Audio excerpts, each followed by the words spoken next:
Hi guys, நான் உங்கள் hard work டிஎன்பிசிலேருந்து 2022 Tamil previous question paper series பார்த்துட்ருக்கோம். இன்றைக்கி day 3 Tamil previous question series 3. சரிங்களா, பார்க்கலாம். 2022 தமிழில் இது வரைக்கும் என்ன கேள்விகள் கேட்டிருக்காங்க. 50 கொஷின்ஸ் சேலஞ்ச் தான் பார்க்க போகிறோம். ஃபர்ஸ்ட் கொஷின்ஸ், எவன் கூட்டல் ஒருவன் என்பதை சேர்த்தெழுத கிடைக்கும் சொல். ஓகேவா, என்ன கிடைக்கும் அப்படின்னா எவன் ஒருவன். ஃபஸ்ட் நம்மளுக்கு புணர்ச்சி விதி தெரிஞ்சிருக்கணும். தெரிஞ்சால் தான் அந்த சேர்த்தெழுதுக்கு பிரித்தெழுதுக்கு நம்மளால் போட முடியும். சரி, நிலைமொழியில் என்ன வந்திருக்கு அப்படின்னு பார்த்தீங்கன்னா, இது ஒரு இது இருக்குது அப்படின்னா இதை நம்ம என்ன சொல்லுவோம் உங்களுக்கே தெரியும்னா, இது நிலைமொழி சொல்லுவோம், இது வருமொழி சொல்லுவோம். நிலைமொழியோட ஈற்றில் என்ன வந்திருக்கு, இன் வந்திருக்கு. வருமொழியில் என்ன வந்திருக்கு, ஓ வந்திருக்கு. இங்கே மெய் வந்திருக்கு, இங்கே உயிர் வந்திருக்கு. அப்போ உடல் மேல் உயிர் ஒன்றுவது இயல்பே, இந்த விதிப்படி புணர்ந்திருக்கு. அப்போ இந்த மாதிரி வந்துச்சுன்னா எவன் ஒருவன் அந்த மாதிரி வரும். சரியா, அடுத்தது உயர்வு கூட்டல் அடைவோம் என்பதை சேர்த்தெழுத கிடைக்கும் சொல். இதை நம்ம எப்படி சேர்த்தெழுதுவோம் அப்படின்னு பார்த்திங்கன்னா, உயர் வடைவோம் அப்படின்னு சொல்லி எழுதுவோம். இது எப்படி வந்துச்சு அப்படின்னு பார்த்திங்கன்னா, என்ன ரூல்ஸ் அப்படின்னா, உயிர்வரின் உக்குரல் மெய்விட்டோடும். எப்படி, இந்த ஊ இருக்கு இல்லையா, உயர்வு, இந்த ஊ கெட்டு நமக்கு என்ன பண்ணுது, ஓடிடுது. அப்போ நமக்கு என்ன பண்ணுறோம், உயர் வடைவோம் அப்படின்னு சொல்லி வரும். ஓகேவா, அடுத்தது பிரித்தெழுதுக. வேதியுரங்கள் என்னும் சொல்லை பிரித்தெழுதுக. இந்த புணர்ச்சி விதி பார்த்தீங்கன்னா ரூல்ஸ் என்ன அப்படின்னா, இ இ இந்த இ, அதுக்கப்புறம் இந்த இ ஐ, இந்த இ இ ஐ வழி யவும் என்ற விதிப்படி நிலைமொழியோட ஈற்றில் என்ன இருக்குது, ஈ இருக்குது. சரியா, நிலைமொழியோட ஈற்றில் என்ன இருக்குது, ஈ இருக்குது. வேதி. ஓகேவா, அப்போ ஈ வழி இ இ ஐ வழி யவும்ன்ற விதிப்படி இருக்குது. அப்போ இந்த விதி வந்துச்சு அப்படின்னா இந்த ஈ உடன்பெண்மை தோன்றி பிரியும். அப்போ என்ன வரும், நமக்கு வேதி கூட்டல் உரங்கள் அப்படின்னு சொல்லி வரும். அடுத்தது எளிது. எளிதுக்கு எதிர்ச்சொல் என்ன அப்படின்னு கேட்குறாங்க. எளிதுக்கு எதிர்ச்சொல் என்ன அப்படின்னு பார்த்தீங்கன்னா அரிது. அடுத்தது சொல்லும் பொருளும் பொருந்தாதினையை கண்டுபிடிக்க சொல்லியிருக்காங்க. கொம்பு அப்படின்னா கிளை, ரைட்டு. புலை அப்படின்னா துளை, ரைட்டு. கான் அப்படின்னு பார்த்திங்கன்னா என்ன வரும், காடு தானே நம்ம படிச்சிருக்கோம். கான் அப்படின்னா காடு அப்படின்னு சொல்லி படிச்சிருக்கோம். அடுத்தது அசும்பு அப்படின்னு பார்த்திங்கன்னா இல்லை, இதுவும் ரைட்டு. அப்போ நமக்கு தவறானதாக என்னென்னு கேட்குறாங்க, ஆப்ஷன் சி பொருந்தாத இணை.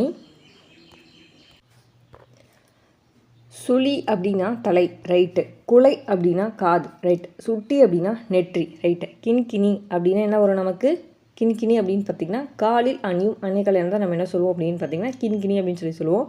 இங்கே என்ன கொடுத்துருக்காங்க, இடைன்னு கொடுத்துருக்காங்க. ஸோ தப்பு. பொருந்தாது என்ன, ஆப்ஷன் சி. அடுத்தது பொருந்தாது இணை தான் குறிஞ்சி யாமம், ரைட். மருதம் வைகரை, ரைட்டு. பாலை நண்பகல், ரைட்டு.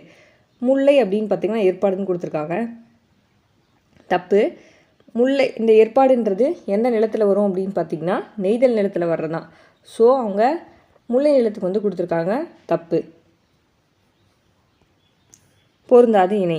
சாஸ்தி அப்படின்னா மிகுதி, விஸ்தாரம்னா அளவுன்னு கொடுத்துருக்காங்க. விஸ்தாரம்ன்றது ஒரு விரிவை குறிக்கிறது தான். சரியா, அப்போ இது தப்பு. பொக்கிசம் செல்வம், ரைட்டு. நமஸ்காரம் வணக்கம், இதுவும் ரைட்டு. வலுவுச்சொல் இல்லாத தொடரை கண்டுபிடிக்க சொல்லியிருக்காங்க.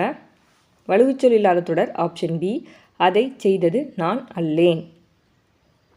தன்மை ஒருமைக்கு நம்ம என்ன போடுவோம், அல்லேன் அப்படின்னா போடுவோம். அப்போ வலுவுச்சொல் அல்லாதது என்ன அப்படின்னா ஆப்ஷன் பி, அதை செய்தது நான் அல்லேன் அப்படின்னு சொல்லிட்டு. அடுத்தது ஆங்கில சொல்லுக்கு நேரான தமிழ் சொல் சரியானதை குறிப்பிட சொல்லியிருக்காங்க. வவ்வல் அப்படின்னு பார்த்திங்கன்னா உயிரெழுத்துன்னு வரும், ஆனால் இங்கே என்ன கொடுத்துருக்காங்க, மெய்யெழுத்துன்னு கொடுத்துருக்காங்க. வவ்வல்னா என்ன, உயிரெழுத்து. அடுத்தது கனசோனன் அப்படின்னு பார்த்திங்கன்னா மெய்யெழுத்து. ஹோமோகிராஃப் அப்படின்னு பார்த்திங்கன்னா ஒப்பெழுத்து, இது ரைட்டு. டிஸ்கஷன் அப்படின்னு பார்த்திங்கன்னா கலந்துரையாடல். டிஸ்கஷன் நம்ம என்ன சொல்லுவோம், கலந்துரையாடல், ஆனால் இங்கே உயிரெழுத்துன்னு கொடுத்துருக்காங்க. இப்போ நமக்கு சரியானது என்ன, ஆப்ஷன் சி. ஆங்கில சொல்லுக்கு நேரான தமிழ் சொல் பொருந்தாதினை கண்டுபிடிக்க சொல்லியிருக்காங்க. ஸ்டோம் புயல், ரைட். டெம்பஸ்ட் அப்படின்னா சுழல் காற்றுன்னு கொடுத்துருக்காங்க, தப்பு. சுழல் காற்று கிடையாது, என்ன வரும் அப்படின்னா பெருங்காற்று. டெம்பஸ்ட் அப்படின்னு பார்த்திங்கன்னா பெருங்காற்று. டார்னடோ சூறாவளி, ரைட்டு.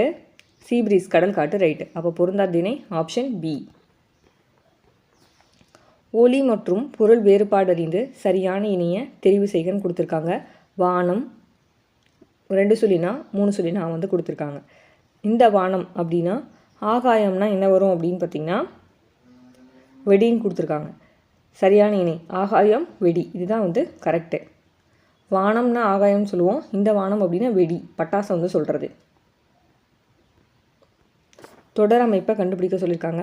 பாடி மகிழ்ந்தனர். என்ன தொடர்? வினையச்ச தொடர். இது எப்படி வந்து நம்ம வினையச்சம் அப்படின்னு சொல்கிறோம் அப்படின்னா, பாடின்ற ஒரு வினையச்சம் ஈல முடிஞ்ச வினையச்சம் சொல்லி படிச்சிருக்கோம், ஈ ஊல முடிஞ்சா. அப்போ ஒரு வினையச்சம் மகிழ்ந்தனர் அப்படின்னு சொல்லி ஒரு வினை முற்ற கொண்டு முடிவந்தால இதை நம்ம என்ன சொல்லுவோம் அப்படின்னா வினை எச்ச தொடர் அப்படின்னு சொல்லுவோம்.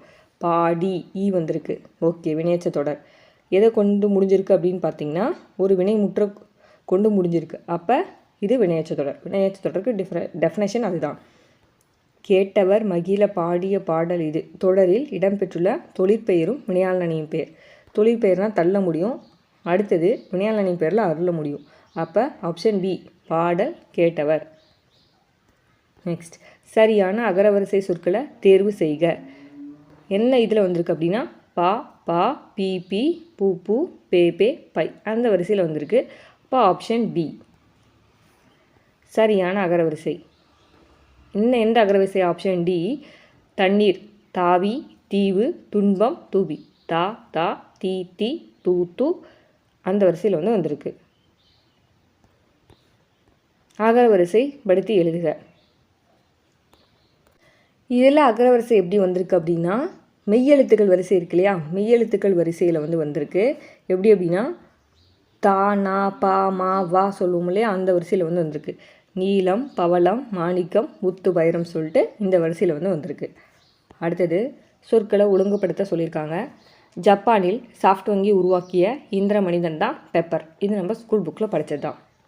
அகரவரிசைப்படி சொற்களை சீர் செய்ய சொல்லியிருக்காங்க. அகரவரிசை ஆப்ஷன் டி, தானியம், துள்ளி, தேடல், தொகுதி. விடை வகையை சூட்டுக. நீ தேர்வு எழுதவில்லையா என்ற வினாவிற்கு கை வலிக்கிறது என்று கூறுவது. ஊற்றது உரைத்தல் விடை. என்னன்னா தனக்கு நேர்ந்ததை அப்படியே சொன்னோம்னா அது பேர் தான் என்ன அப்படின்னா ஊற்றது உரைத்தல் விடை. ஓமையால் விளக்கப்பெறும் பொருத்தமான பொருளை தேர்ந்தெடுக்க சொல்லியிருக்காங்க. எலியும் பூனையும் போல. ஓமை கூறும் பொருள் என்ன அப்படின்னு கேட்டிருக்காங்க.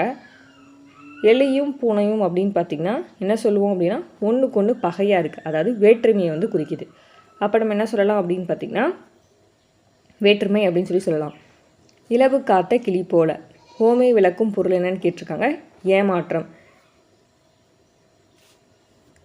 இது எப்படி அப்படின்னு பார்த்திங்கன்னா இலவம் பழம் பழுக்கும் அப்படின்னு சொல்லி எதிர்பார்த்துட்டு காத்துட்டு இருந்தது தான் கிளி. அது பஞ்சாகி போனதுனால ஏமாற்றத்தை வந்து குறிக்குது. ஓமையால் விளக்கப்பெறும் பொருத்தமான பொருளை தேர்ந்தெடுத்து எழுத சொல்லியிருக்காங்க. பசு மரத்தாணி போல எளிதில் மனதில் பதிந்தது. இது நம்ம அடிக்கடி படிக்கிறது தான். அடுத்தது சரியான கலைச்சொல். ரீஃபார்ம் என்ன சொல்லுவோம்? சீர்திருத்தம். ரீஃபார்ம்னு என்ன சொல்லுவோம்? சீர்திருத்தம். உனக்கு கதை எழுத தெரியுமா என்ற வினாவிற்கு எனக்கு கட்டுரை எழுத தெரியும் அப்படின்னு சொல்கிறது என்ன விடைன்னு கேட்குறாங்க. இனமொழி விடை. நிறுத்தற்குறி அறிக. நிறுத்தற்குறி எது சரியானது, அதாவது எது கரெக்ட் அப்படின்னு கேட்குறாங்க. கண்ணாவா அதோ அங்குள்ள துணி ஓவியங்களை பார்ப்போம். ஆப்ஷன் சீரா வந்து கரெக்டு. ஒருவர் வந்து விழிக்கும் போது நம்ம என்ன பண்ணுவோம் அப்படின்னா அங்கே வந்து கம்மா வந்து போடுவோம். உணர்ச்சி குறியும் வந்து வியப்பை வெளிப்படுத்தும் போது அந்த இடத்துல நம்ம உணர்ச்சி குறி போடுவோம். இது நம்ம படித்தது தான். அப்போ நமக்கு ஆப்ஷன் சி கரெக்டு. நெக்ஸ்ட்டு நிறுத்தற்குறி அறிய சொல்லியிருக்காங்க. எது கரெக்டு? ஓவியம் குமரனால் வரையப்பட்டது. அதாவது ஒரு செய்தியை சொன்னாங்க அப்படின்னா அந்த இடத்துல முற்றுப்புள்ளி வைப்பாங்க. இதில் கரெக்டாக இருக்க ஆப்ஷன் என்னென்னா ஆப்ஷன் டி. பேச்சு வழக்கை எழுத்து வழக்காக மாற்றுக. எனக்கு கூட உங்களை மாதிரி ஆடணும்னு ஆசை. எழுத்து வழக்காக எப்படி சொல்லுவோம்? Option C. எனக்கு கூட உங்களை போல் ஆட வேண்டும் என்று ஆசை. இதை நம்ம எழுதும்போது இப்படி எழுதுவோம். பேச்சு வழக்கை எழுத்து வழக்காக மாற்ற சொல்கிறாங்க. குடுத்துடு அதை நம்ம எப்படி சொல்லுவோம்? எழுத்து வழக்காக எழுதும் போது கொடுத்து விடு அப்படின்னு சொல்லி சொல்லுவோம். 30 சரியான வினா சொல்ல தேர்ந்தெடுக. அறநெறிச்சாரம் என்னும் பாடலை வினானாலே கொஷின், நம்ம கொஷின் எழுப்புறது. அப்போ என்ன சொல்லுவோம்? அறநெறிச்சாரம் பாடலை எழுதியவர் யார் அப்படின்னு சொல்லி வினா எழுப்புவோம். எவ்வகை வினா என்பதை கண்டுபிடிக்க சொல்லியிருக்காங்க. மாணவரிடம் இந்த கவிதையின் பொருள் யாது என்று ஆசிரியர் மாணவரிடம் கேட்டல். என்ன வினா? அறிவினா. அறிவினானா என்ன? தனக்கு தெரிந்த ஒரு கருத்தை மற்றவங்களுக்கு தெரியுமா அப்படின்னு சொல்லி தெரிஞ்சுக்கிறதா என்ன அப்படின்னு பார்த்திங்கன்னா அறிவினா. அடுத்தது காட்சி அலகு ஈக்குவல் டு காட்சி கூட்டல் ஈ கூட்டல் அலகு பின் வருவனவற்றுள் தொடர்பு படுத்துக அப்படின்னு சொல்லியிருக்காங்க. இது எப்படி இகர ஈறு அப்படின்னு சொல்கிறாங்க அப்படின்னு பார்த்திங்கன்னா, காட்சின்ற சொல்லோட இறுதியில் என்ன வந்திருக்கு? ஈ எப்படி நம்ம எழுதுவோம்? இச்சி கூட்டல் ஈ சீன்னு சொல்லி எழுதுவோம். ஓகேவா? இந்த உயிரெழுத்து வரதுனால இது என்ன சொல்லுவோம் அப்படின்னா இகார ஈறு அப்படின்னு சொல்லுவோம். நிலைமொழி ஈற்றில் ஈ ஈ ஐ இந்த உயிரெழுத்துக்கள் வந்துச்சு அப்படின்னா நமக்கு என்ன தோன்றும்? ஈன்ற உடன்பெடுமை தோன்றும்னு சொல்லி நம்ம படிச்சிருப்போம். ஸோ இந்த காட்சி அலகு அப்படின்னா இதோட வரும் இகர ஈறு வரும். சரியான இணையை தேர்ந்தெடுக்க சொல்லியிருக்காங்க. சரியான இணை என்னன்னு பார்க்கலாமா? ஆப்ஷன் ஏ உயிர் கூட்டல் உயிர் ஈக்குவல் டு மலை கூட்டல் அருவி. இதில் இது வருமொழி, இது நிலைமொழி. இப்போ சரிங்களா, இதை நம்ம எப்படி பிரிப்போம்? இது வருமொழி, இது நிலைமொழி அப்படின்னு சொல்லி பிரிப்போம். லை இல்லு கூட்டல் ஐ என்ன சொல்லுவோம்? லைன்னு சொல்லுவோமா? இந்த இடத்துல வருமொழியில் ஆ வந்திருக்கு. அப்போ ரெண்டுமே உயிர் உயிர். ஓகேவா? ஈஸியாக அண்டர்ஸ்டாண்ட் ஆயிடுச்சு. அடுத்தது குறில் நெடில் மாற்றம் பொருள் வேறுபாடு சரியான இணையை தேர்ந்தெடுக்க சொல்லியிருக்காங்க.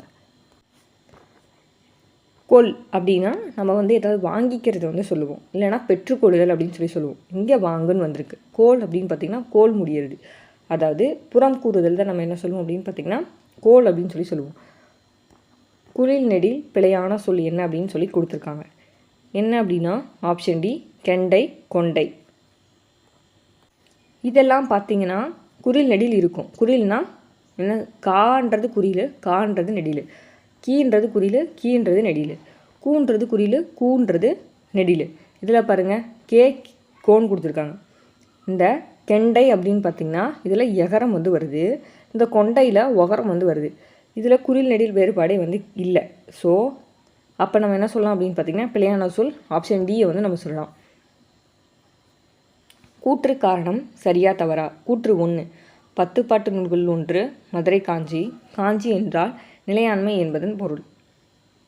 கூற்று 2 மதுரை காஞ்சியை பாடியவர் யார் அப்படின்னா மாங்குடி மருதனார். ரெண்டுமே சரிதான். Answer option C. கூற்று காரணம் சரியா தவறா? கூற்று நா இவை 3 மயங்கொலி எழுத்துக்கள், படித்ததான். காரணம் உச்சரிப்பில் சிறிதளவு மட்டுமே பொருள் வேறுபாடும் உண்டு. ரைட்டு. அப்போ கூற்றும் சரி, காரணமும் சரி. கல்லாமை ஒழிக என்னும் பொருளில் வரும் தொடர் என்ன அப்படின்னா விளைவு தொடர். விளைவு தொடர்னா என்ன அப்படின்னு பார்த்திங்கன்னா வாழ்த்துதல், வைதல், விதித்தல், வேண்டல் இந்த பொருள்களில் வந்துச்சு அப்படின்னா நம்ம என்ன சொல்லுவோம்? விளைவு தொடர் அப்படின்னு சொல்லுவோம். ஓகேவா? டெரகோட்டா சுடுமண் சிற்பம் நம்ம படித்தது தான். அடுத்தது பொருளின் செறிவ சுட்டுக. Option D கண்ணங்கரையில். இந்த கண்ணங்கரையில் எதுக்கு யூஸ் பண்ணுவாங்கன்னா ஒரு நிறத்தோட இல்லை அப்படின்னா பொருளோட தீவிரம், அதாவது இன்டென்சிட்டி அப்படின்வாங்க. இதை உணர்த்த பயன்படுத்துகிறதா என்ன அப்படின்னா ஒரு அடுக்கு தொடர் வடிவம். ஓகேவா? அப்போ கண்ணங்கரையில் இது பொருளோட செறிவு. சொல்லும் பொருளும் பொச்சாப்பு அப்படின்னா என்ன வரும்? சோர்வு. 42 கொஷின். குமரி வட்டத்தில் உப்பர் என்பது யாரை குறிக்கும்? தாத்தா. 43 பிழை திருத்துதல் சரியான பதிலை தேர்ந்தெடுக்க சொல்லியிருக்காங்க. ஓர் ஊர். எப்படி இதை நம்ம சொல்கிறோம் அப்படின்னு பார்த்திங்கன்னா உயிரெழுத்தில் தொடங்குகிற சொற்களுக்கு முன்னாடி நம்ம என்ன போடுவோம் அப்படின்னா ஓர் போடுவோம். இங்கே பாருங்கள் உயிரெழுத்து வந்திருக்கு. அப்போ நம்ம என்ன போடுவோம்? ஓ போடுவோம். பிழை திருத்துதல் சரியான பதிலை தேர்ந்தெடுக்க சொல்லியிருக்காங்க. ஒரு நகரம். இது எப்படி அப்படின்னு பார்த்திங்கன்னா உயிர்மெய் எழுத்தில் தொடங்கும் சொல்லுக்கு முன்னாடி ஒருன்ற சொல்லை நம்ம பயன்படுத்தணும். ஏற்கனவே நம்ம சொல்லியிருக்கோம். நகரம் அப்படின்னா இந்த நா என்ற உயிர்மெய் எழுத்தில் ஸ்டார்ட் ஆகிறதுனால இங்கே நம்ம என்ன போடுவோம் அப்படின்னு பார்த்திங்கன்னா ஒரு போடுவோம். ஒரு அப்படின்னா உயிர்மெய் எழுத்தில் வரும். ஓர் அப்படின்னு பார்த்திங்கன்னா உயிர் எழுத்து முன்னாடி உயிரெழுத்து யூஸ் பண்ணும். இந்த ரெண்டு இது தெரிஞ்சாலே இது நம்ம ஈஸியாக அடிச்சிடலாம். 45 சொல்லையும் பொருளையும் பொறுத்துக. ஒப்புமை அப்படின்னா என்ன சொல்லுவோம்? இணை. அற்புதம் வியப்பு. முகில் மேகம். உபகாரி அப்படின்னா வள்ளல். Option A 4312. கீழ்கண்ட பத்தியை படிச்சுட்டு நமக்கு சரியான விடை. இந்த பத்தியை படித்து பாருங்கள், உங்களுக்கே புரியும். இந்த பிரபஞ்சத்திலேயே மிகவும் சிக்கலான பொருள் மனித மூளை. நம்ம 8th படிச்சிருக்கோம். மனித மூளையில் இருக்கும் செல்களோட எண்ணிக்கை ட்ரில்லியன். மூளை எங்கிருந்து முளைக்கிறது? முதுகுத்தட்டிலேருந்து தான் மூளை முளைக்குது. மூளைக்கு ஒரு நிமிடத்திற்கு எவ்வளோ குருதி தேவைப்படுகிறதுனா 800 மில்லிலிட்டர். 8th இது நீங்கள் படிப்பீங்க. நம் உடலின் அசைவுகளை கட்டுப்படுத்துவது என்ன அப்படின்னா சிறுமூளை தான் நம்மளோட உடலோட அசைவுகளை கட்டுப்படுத்துது. ஓகே கைஸ், இந்த வீடியோவில் நம்ம 50 கொஸ்டின்ஸ் பார்த்தோம். ரொம்பவே யூஸ்ஃபுல்லாக இருக்கும்னு நினைக்கிறேன். இது போல் வீடியோஸ் வேணும்னா நம்ம சேனலை சப்ஸ்கிரைப் பண்ணி வச்சுக்கோங்க. டெய்லியும் தமிழ் ப்ரீவியஸ் கொஸ்டின் சீரியஸ் போயிட்டுருக்கு. பார்க்காதவங்க ப்ளேலிஸ்ட்டில் இருக்கும், செக் பண்ணி பார்த்துக்கோங்க. டெய்லி ஒரு 50 கொஸ்டின்ஸ் நம்ம ரீகால் பண்ண மாதிரி இருக்கும், நிறைய தெரிஞ்சுக்கிட்ட மாதிரி இருக்கும். தேங்க்யூ, தேங்க்ஸ் ஃபார் வாட்சிங்.